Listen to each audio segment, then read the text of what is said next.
Watch this video to learn how to arrange for a wheelchair with Thai Airways.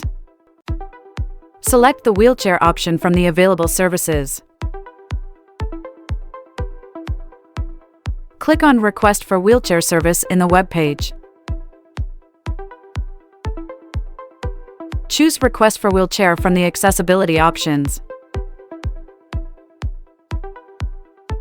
Enter your Royal Orchid Plus member ID in the sign-in modal.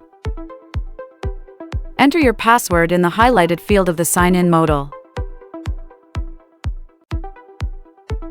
If you don't have a Royal Orchid Plus membership, you can click on Registered Customer Sign-in in the modal to change the sign-in option.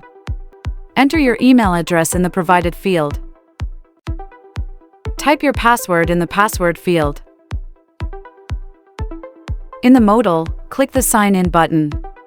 Once you have signed in, you will see the option to add a wheelchair to your flight. Passengers should request wheelchairs at the time of booking or at least 48 hours before the departure date if needed.